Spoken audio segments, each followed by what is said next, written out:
Swayam Prabha. Digital India. Educated India.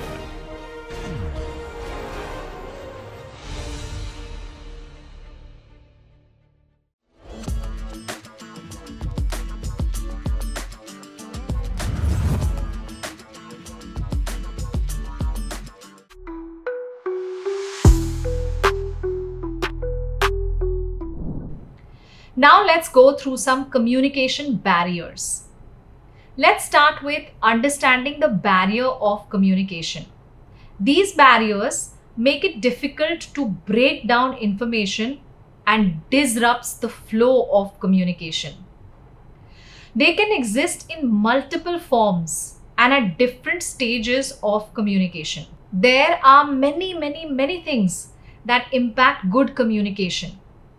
But there are a few very important ones that you must be aware of, as they are very commonly the culprit or villains that prevent smooth understanding. The first one is language.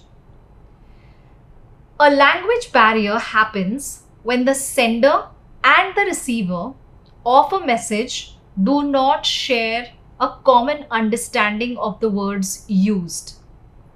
It is important to note that language is not just about words, but about how those words are interpreted. Even when people speak the same language, differences in vocabulary, accent, punctuations, or meaning can make communication confusing or unclear. It is interesting to see how even minor differences in wordings can completely change the way a message is perceived. Language is the tool we can use to express, but when the tool itself is not understood correctly, the message gets distorted.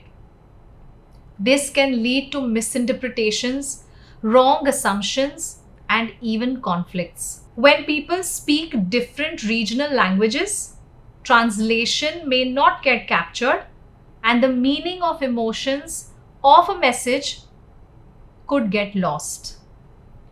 A strong accent or unclear pronunciations can make words hard to understand. Sometimes using specialized words or abbreviations that others don't know can block understanding. I myself have troubles sometimes understanding the chat language that youngsters use. And then I have to go back and check it up just so that I do not misunderstand the message. But what if the other is not going to check but simply dismiss the message? What you expressed will be left unheard. What about slang language? Words used casually in one region might mean something completely different somewhere else. For example, I once met a teenager and was curious why he was calling his girlfriend bra all the time. No bra, yes bra, come on here bra. To which he said it was just a term used these days. I didn't know if I should laugh or feel embarrassed for not knowing that bro or bra doesn't really mean brother. When a person lacks the right words to explain something, they might use vague or incorrect terms. This will not fully capture the meaning of what he or she wanted to say, and it can completely create misinterpretations. In short, language barriers block the flow of understanding, not because people do not want to communicate, but because the words do not mean the same thing to both sides. To overcome this and make sure that the other person is understanding what you want to say, it is required you speak in simple, common language that is understood by both. Making your sentences simple, clear, and concise can go a long way in preventing miscommunication. For example, during an online class, a professor said, "Please submit your draft by EOD." Half the students didn't understand EOD, end of day, and didn't submit on time. The professor assumed they were careless, while students felt confused and embarrassed. Misunderstanding came purely from jargon, a language barrier. How did you feel while you put your experience down? If you have been able to simplify the sentences, now you know how to overcome language barrier by making sentences more understandable. You can see how even small changes in words can drastically improve clarity. The next one is physical barriers. Physical barriers are external environmental factors that make it difficult for people to hear, see, or focus on what is being said. These barriers are often overlooked because they are not immediately obvious, yet they can have a major impact on how well communication occurs. They don't come from emotions or language differences. They come from the setting or the surrounding where the communication takes place.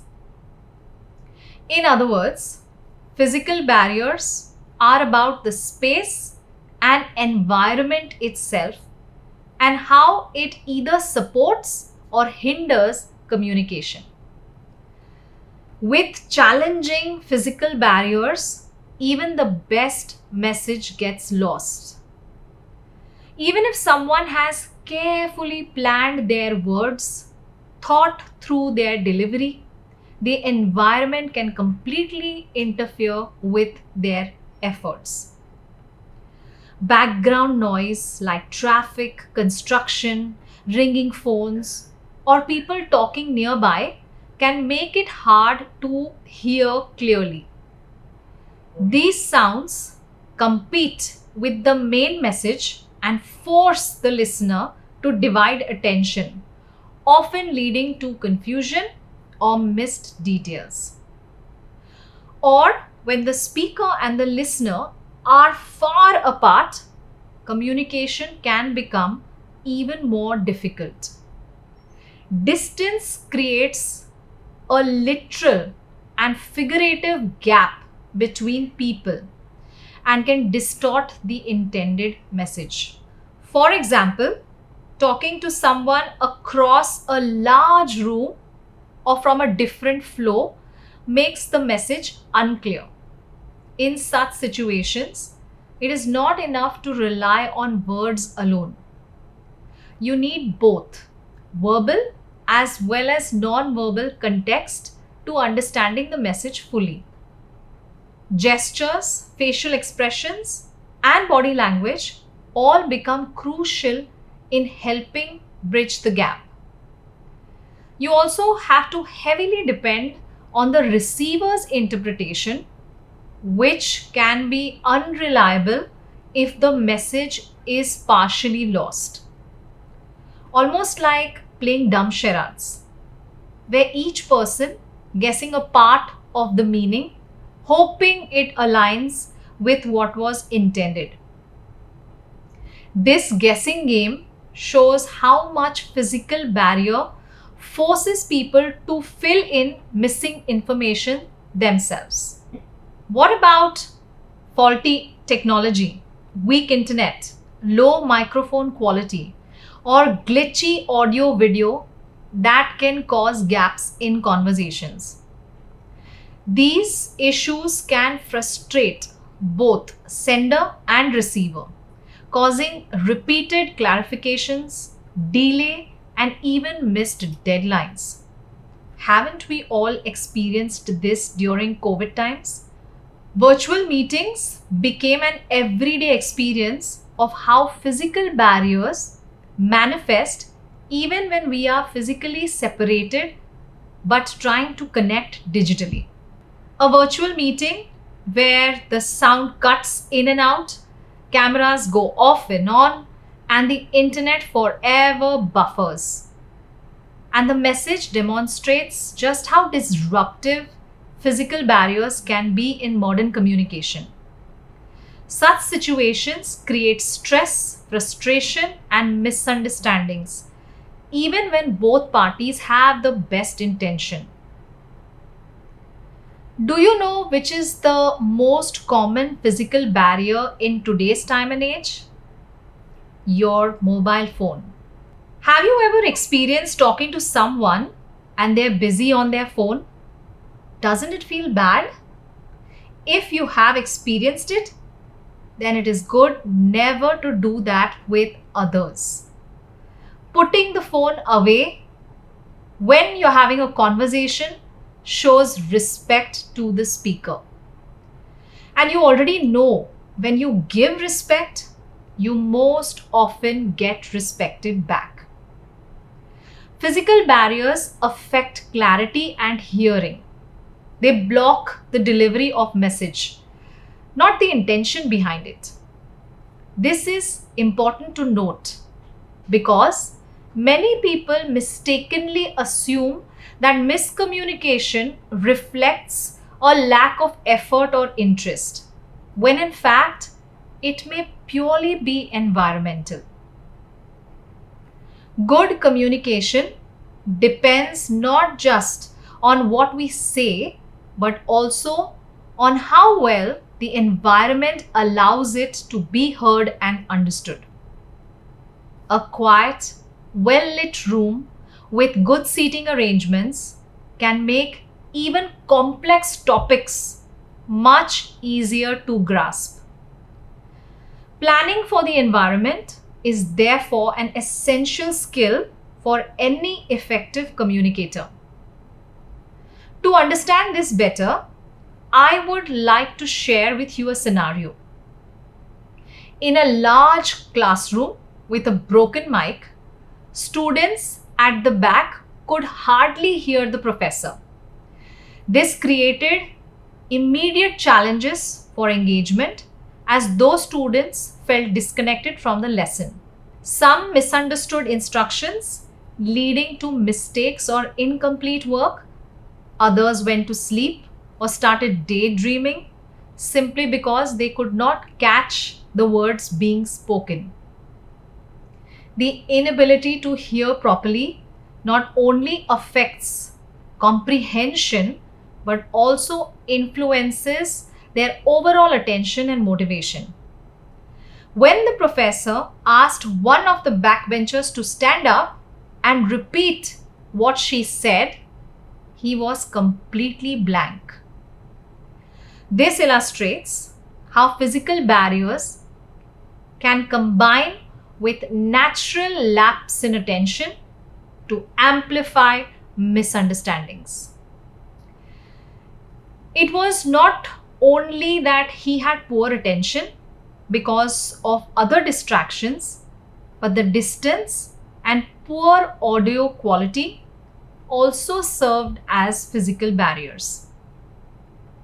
Both distance and faulty equipment acted together to reduce communication effectiveness significantly. You may have seen the video of Chinese whispers, where a line is formed with students and a message is whispered in the ear of the first person, and the same needs to pass on to the last person. This classic example demonstrates how information can be distorted as it moves through multiple channels, even when each person is trying to do their best to relay the message accurately. The last person says the sentence aloud, and surprisingly, it is the wrong message. Often this leads to laughter, but it is also to highlight a serious communication principle. Information loses meaning as it passes through more channels. This happens when messages travel long distances from one person to another, and a lot of its originality is lost.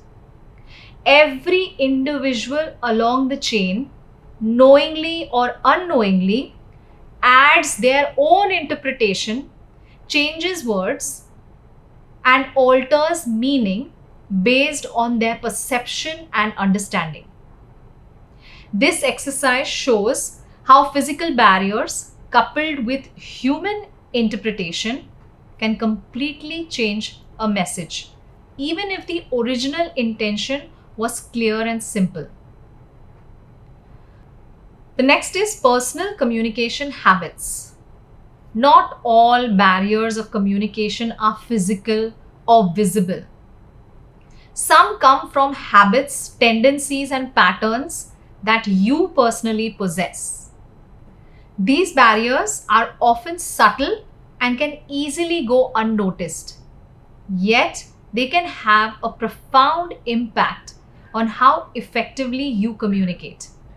They are shaped on how you interpret the world, the way you think, and the assumptions you carry with you. These include the specific words and sentences you use, your own emotional state and mindset at the moment, and cultural differences that you are aware or unaware of, and how you perceive the world based on your personal beliefs, values, and life experiences. All these factors can have a big impact on how messages are understood, felt, and interpreted by others, often in ways we do not anticipate. When words or phrases carry different meaning for different people, they could easily be misunderstood or interpreted incorrectly. A message may be perfectly clear to the speaker, but the listener may take it away as something entirely different. For example, consider a manager who tells a teammate, "Please submit the report soon." To the manager, the word soon might mean within a few hours. However, to the team member, soon could mean by the end of the week, or simply as soon as they are able to complete it. The word itself is clear and simple, but its meaning varies depending on perspective, leading to confusion, delay, or even frustration. Besides differences in interpretation, there are a variety of emotions, attitudes, and mental state that play whenever communication occurs. When someone is angry, anxious, defensive, or biased, they may not hear the full message at all. Instead, they may focus on just a few words, jump to conclusion, or react emotionally before fully processing what is being said. For example, if a parent is angry and says, "Do whatever you want," both parties being in a state of anger can cause the child to feel dismissed or rejected. In many cases, what was said may have had an entirely different intended meaning, such as a subtle warning or guidance, but the emotional state completely alters the interpretation. Cultural barriers also affect communication. These arise from differences in traditions, social norms, and communication styles. For instance, in some cultures, calling someone by their first name may be considered friendly or informal, while in others, it may be seen as disrespectful or inappropriate. If you are accustomed to the norm of one culture and fail to understand the expectations of another, it can significantly affect how your message is received and interpreted. Overall, communication is influenced not only by the words you use, but also by how we see and interpret reality based on our backgrounds, experiences, and beliefs. Two people can hear the exact same message and yet take away completely different meanings. For example, one person from a background where money has always been a source of stress may view a discussion about finances as a very serious and important topic, while someone from the background of financial comfort may not see the topic as critical or may prefer to focus on other subjects instead. Understanding these personal and cultural differences is essential to becoming a more empathetic and effective communicator. Think about this. A student was going through a personal challenge at home and they received feedback from the professor who said, "You don't pay attention." Now, because the student was already feeling insecure, they interpreted it as criticism and shut down, while the professor was just pointing out what he or she sees. Emotions on both sides created the barrier.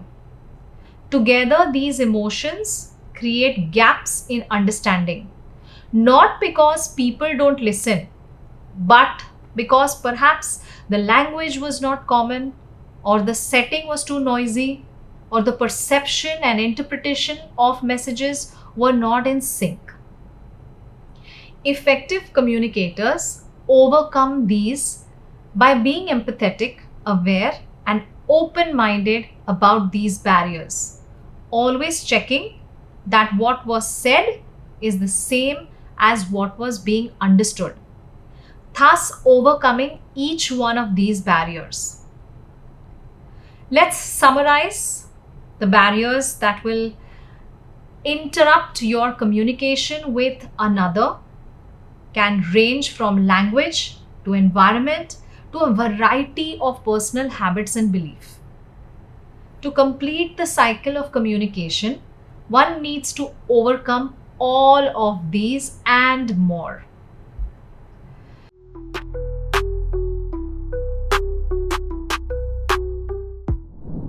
Now let's discuss the four important components of communication. The first one is sender.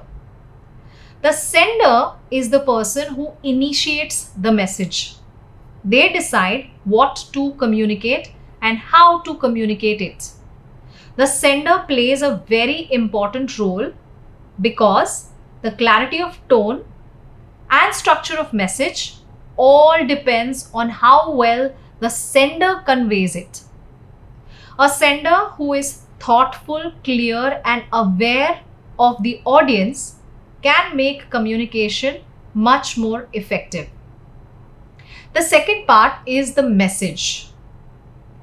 This is the information, idea, or feeling that is being communicated.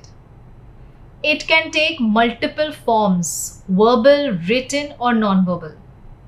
The message is essentially the core of the communication, the what that is being transmitted. Say, for example, wishing someone best of luck is a simple message. You may say best of luck verbally, or you may use a non-verbal cue such as a thumbs up gesture or a smile. The message can also carry emotional undertones that influence how it is received. A single message can have multiple layers: the words themselves, the tone in which it is delivered, and the body language accompanying it. Understanding how to craft and deliver your message effectively is key to ensuring that it is interpreted the way you intend. The third is medium. The medium is the path through which the message is sent from the sender to the receiver. It is the channel of communication. The choice of medium can greatly influence how well the message is understood. Say, for example, inviting a friend face to face in a party gives a personal touch, whereas sending a broadcast message to a group of friends has a different feel and may not convey the same warmth. The medium could be face to face conversation, a phone call, an email, a video call, a written note. Each medium has its own strengths and limitations. Choosing the right medium based on the importance, urgency, and sensitivity of the message is a skill that greatly improves communication effectiveness. The next is receiver. The receiver is the person who receives and interprets the message. The effectiveness of communication depends on how well the receiver understands the sender's intention and language. For example, a friend telling you to speak softly may intend to help you avoid disturbing others. However, as a receiver, you might misinterpret it as an insult. The receiver's perception, attention, emotional state, and past experiences all play a role in interpreting the message correctly. A good receiver actively listens, asks questions, and tries to understand the sender's true intention. Communication is incomplete without effective listening and proper interpretation.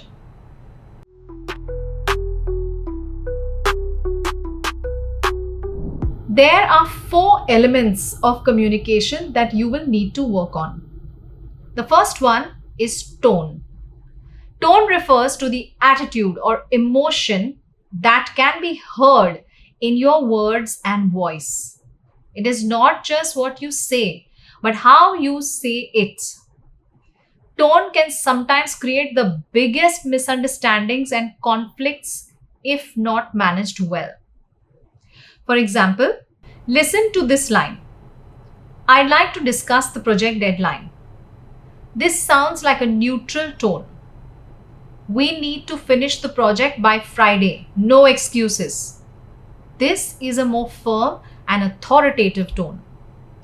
A calm and clear tone makes instructions easier to follow, while a harsh tone can create confusion and defensiveness. A friendly and empathetic tone builds trust, whereas aggressive or dismissive tone can harm relationships. A confident and positive tone increases credibility and influence. Tone affects how the listener feels: motivated, anxious, offended, or respected. For example, positive tone: I appreciate your efforts on this report. Could we improve on this section together? This is corrective but still encouraging and collaborative. Here is another one. I understand you were angry, but I feel a little disappointed with what you said. In this tone, you are making the person aware of their behavior without really sounding angry or defensive. Now listen to this in comparison. This report is wrong. Fix it. Now, doesn't this sound critical? This may discourage cooperation. What about the other one? Forget it. You will never understand me. Doesn't this tone and choice of words showcase high emotion and dismissive attitude? You will realize your choice of words, voice modulation, and body language play an important role in making your tone most appealing to the receiver. Using polite, precise words versus harsh words, along with facial expressions, gestures, or posture which you use while saying your words, can impact the message that you are trying to put out. How can you get better with your tone? You can choose your attitude. Consciously adjust your attitude to fix your purpose audience and context. Your tone will automatically correct itself. Adjust your words. For example, you didn't submit the project last night. This sounds like a blame, but you can say, I observed that the project was not submitted.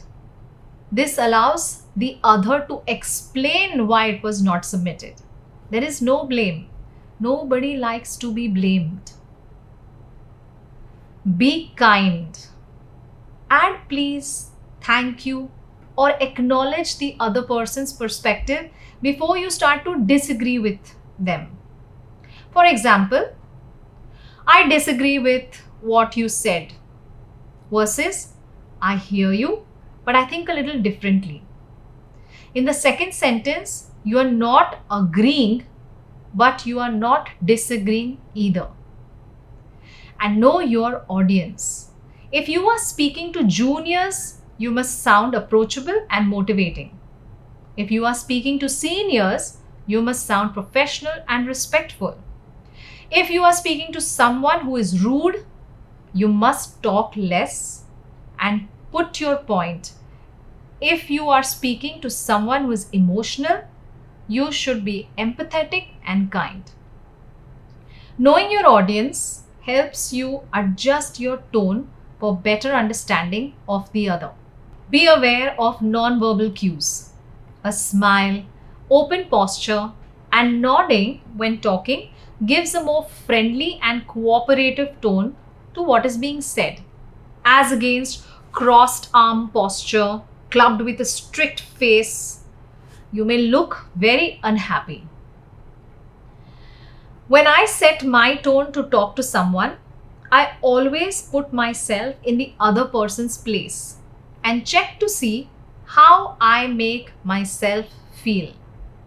This allows me to be sure of what I want the other person to feel, and then I can adjust my tone.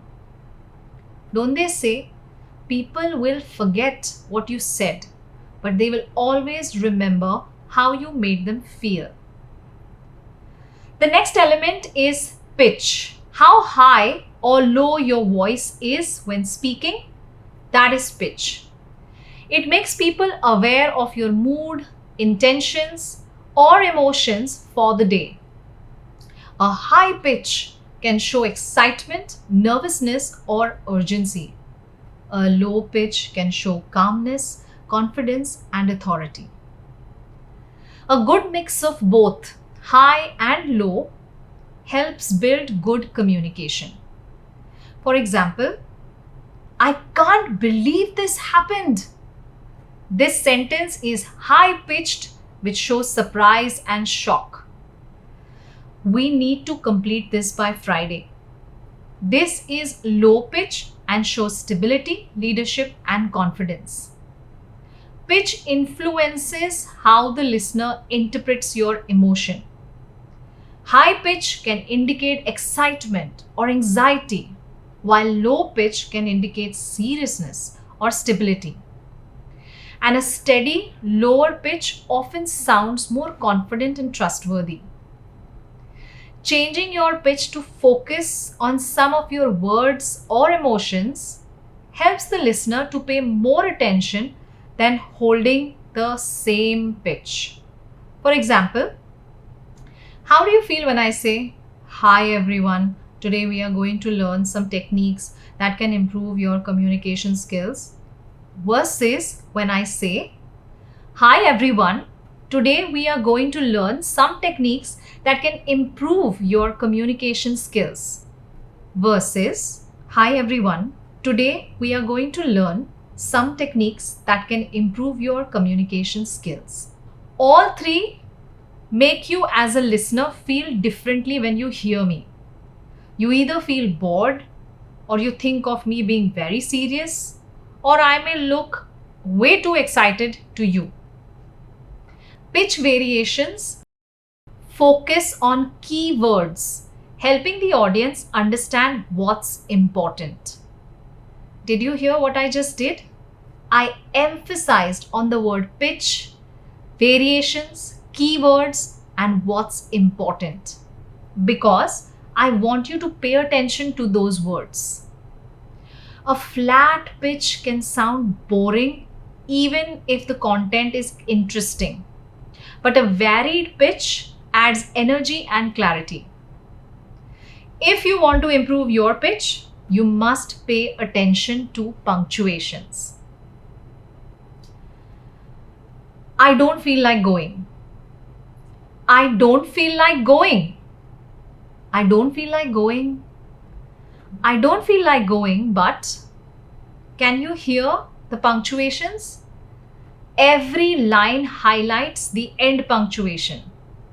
So now you know that punctuation may not only be for writing, but for speaking too.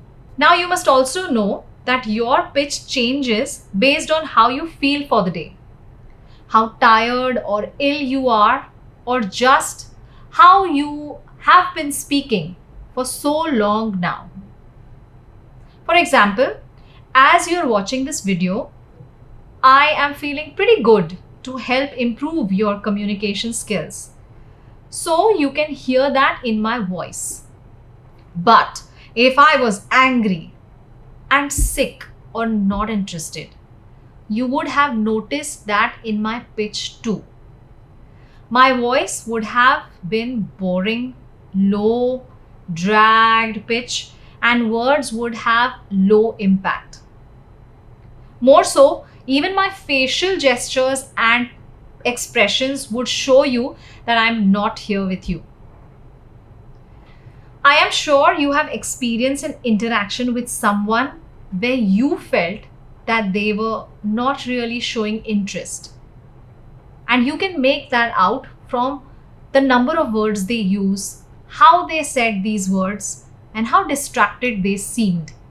So how can you improve and make your pitch appealing so that you can keep your audience's attention?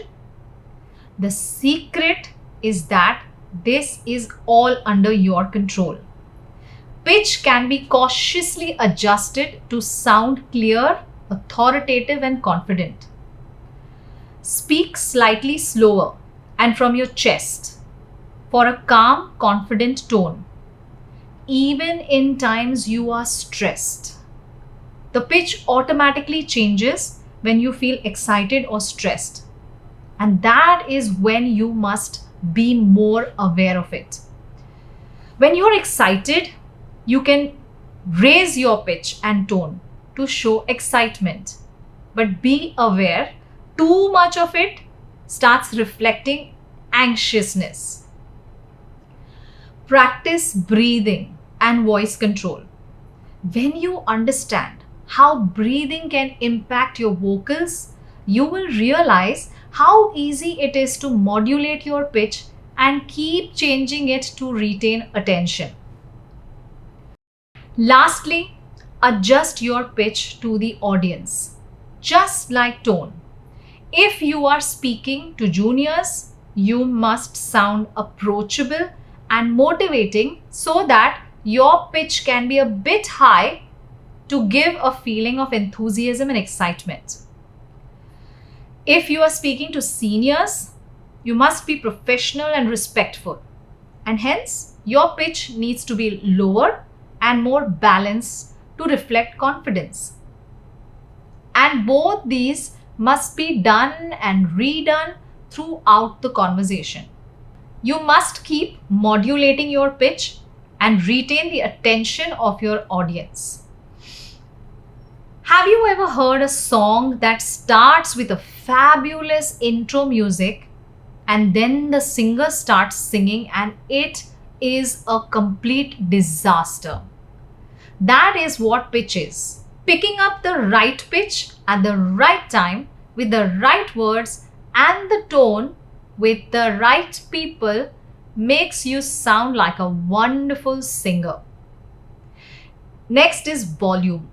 I remember the first time I failed an exam. It felt like the end of the world.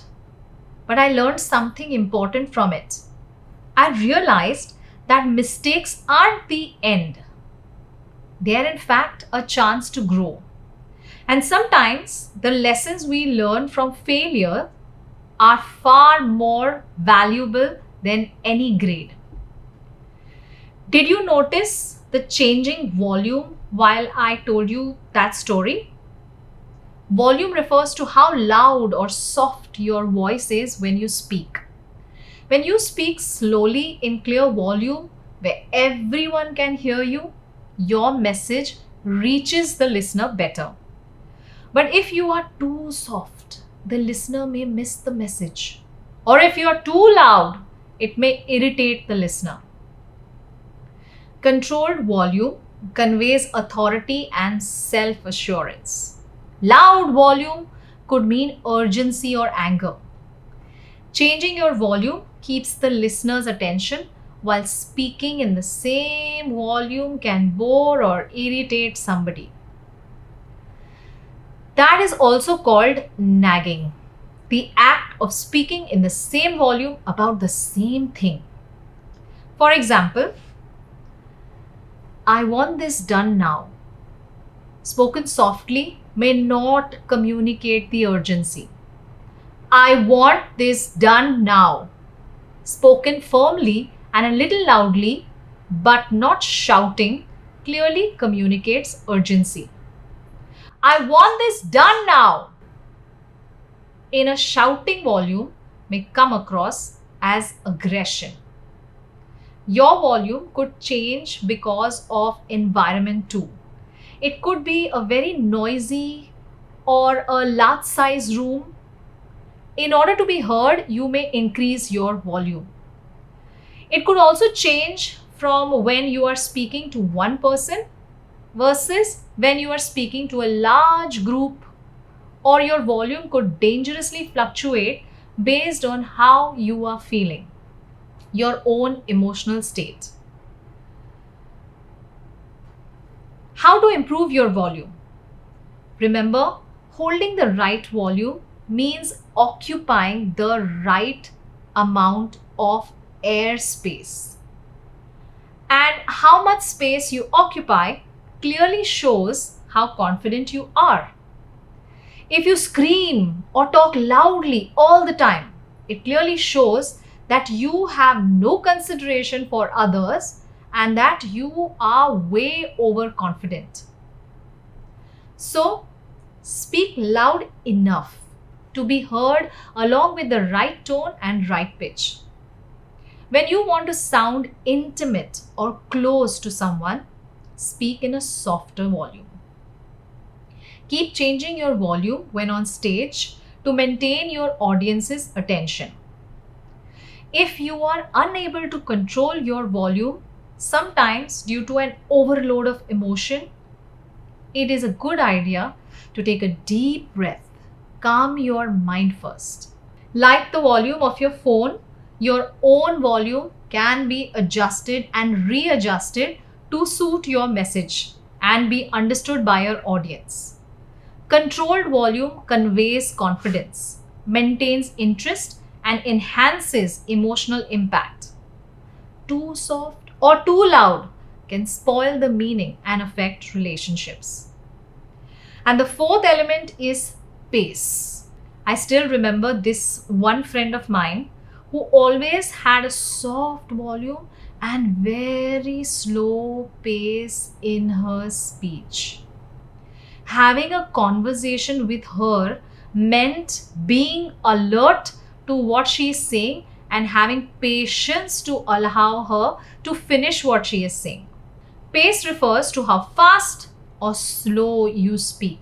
It controls the flow of your message and affects how the listener processes and responds to your communication.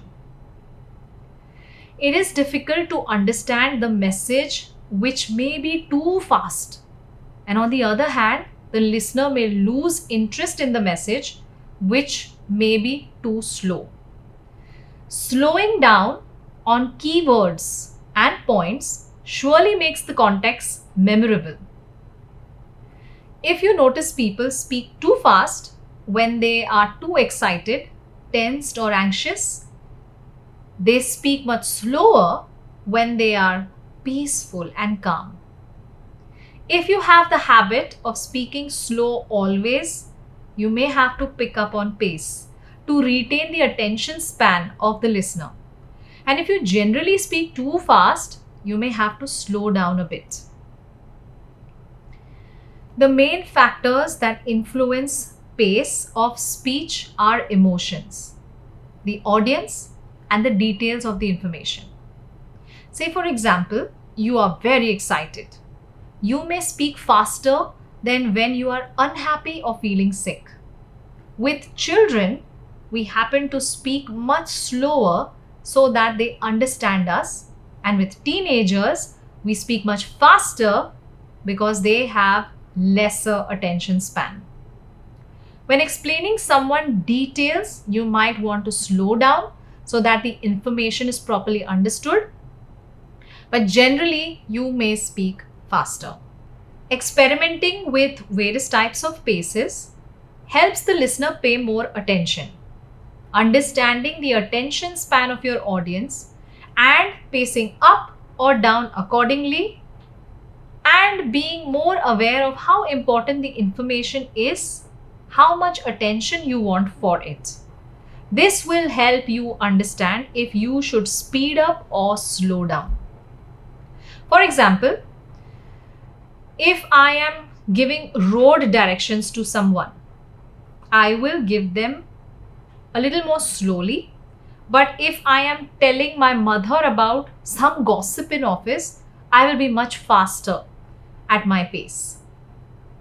These four elements, tone, pitch, volume, and pace, can be tuned up or down like the setting of your music app. Having a mix of everything while maintaining a good balance helps you become a very effective and confident speaker.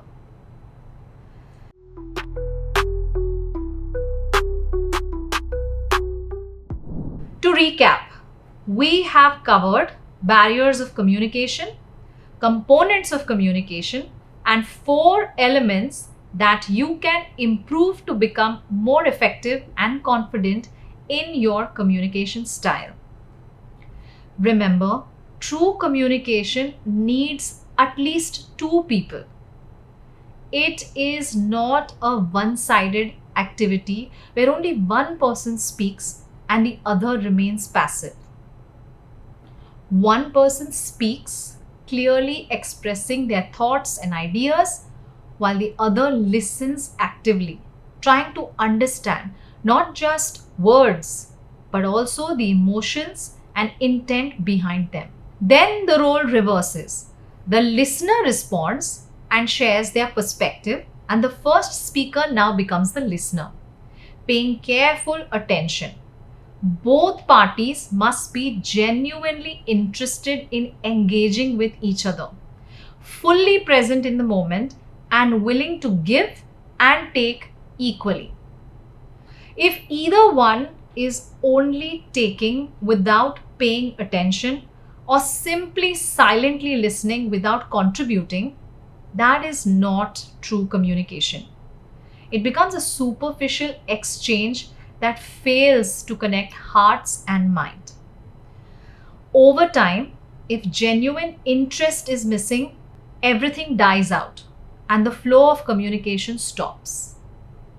This can happen even in close relationships, professional interactions, or casual conversations, if one or both parties are distracted, disinterested, or unwilling to connect. Communication is in many ways the window to build strong relationships and meaningful connections with others. Through it, we share our ideas, emotions, and intentions, and we all understand those of the people around us. Without effective communication skills, you will often find yourself lost in conversations, unable to express your thoughts fully, and disconnected from the people you interact with. If your goal is to be understood by others, you must learn to speak clearly, thoughtfully, and in a way that your message can be understood easily. Equally important is learning to truly listen, not just to words, but also interpret meaning, detect emotion, and respond with kindness and understanding.